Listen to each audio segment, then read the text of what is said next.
From 470 to 460 BCE, the Temple of Hera II was created.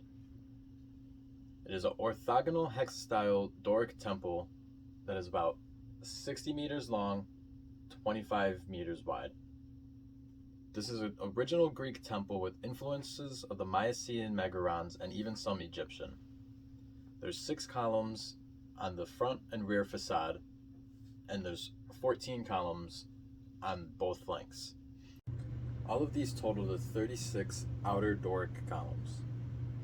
14.25 meters past the columns reaches the Scylla, but before that, there are 2 columns on either side to support the pronaos and the apodomos. At the heart of the temple is where you will reach the Scylla.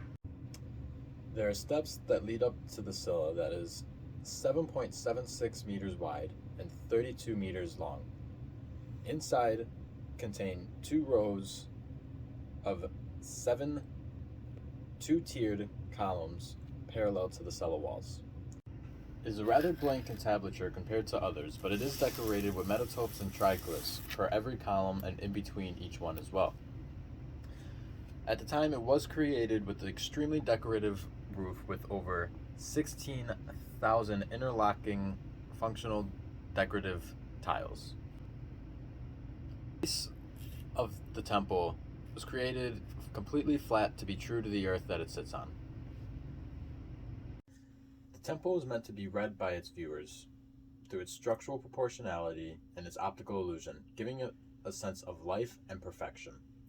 It was aligned surrounding mountains and misaligned with the city for optical reasonings and to pay homage to Hera. Like I said, the temple was meant to be observed, and only selected religious leaders were allowed to enter. It is known as a house of gods that dedicated and worshipped and paid homage to Hera, Zeus, Poseidon, or the Latin equivalent Neptune, and then an unknown god as well. The religious leaders would perform rituals while civilians were only meant to observe and not enter. They observed the beauty of the largest focus point in the city, the Temple of Hera II. With its evolutionary materials and methods of construction, it has become one of the oldest examples of Greek architecture today. The materials that they used was wood, fireclay, and limestone. The cella was closed off with stone walls, while the rest of the building had open space between the columns to have light beaming through the temple. And a day's tool was used to carve the stone and the clay by hand. The stone was cut into blocks and then hoisted with ropes, one stone after another. The Greeks used both pre-monumental and antherosis techniques constructing this temple. The Temple of Hera II was the most significant in size and structural components, and with it being the most sound of the 3 today, it truly shows the evolutionary and innovative construction of the temple. Limestone was the prime material used, not only for its durability, but also for the vast availability around the surrounding area. With only a primitive day's tool and hoist systems, they were able to create the most significant Greek temple that still stands today. It stood individualized between the other 2 temples surrounding, with unique characteristics on the structure, like anthesis, 24 flutes, 2-tier columns, solid cella walls, and the decorative roof. All are examples of individualism that gives it more humanistic characteristics. The model is based off of what it looks like today in partial ruins. There's exactly 24 flutes per column, and you can see the damage on both facades, especially in the upper roof, and then the completely missing roof as well. You could also see the missing walls of the cella by each corner.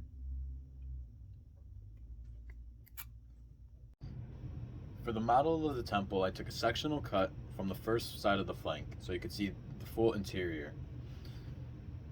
The materials that I used was foam core, EPS foam, self-hardening clay, wood glue, and tack glue. I also used a scale to proportionize the amount of clay per each column. I scaled it down to a 1 to 135th scale, so with the total height being about 4 inches and 11/16.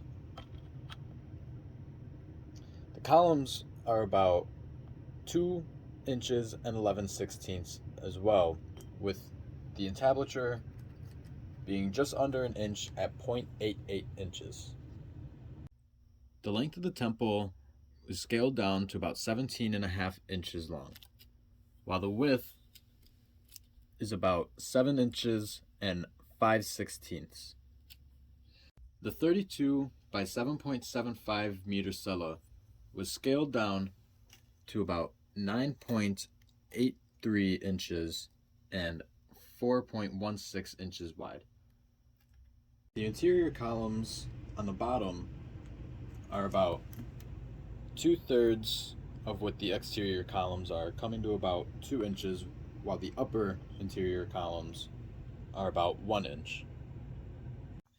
Today, the proportional beauty and perfection can be viewed by tourists to even a greater extent than 470 BCE.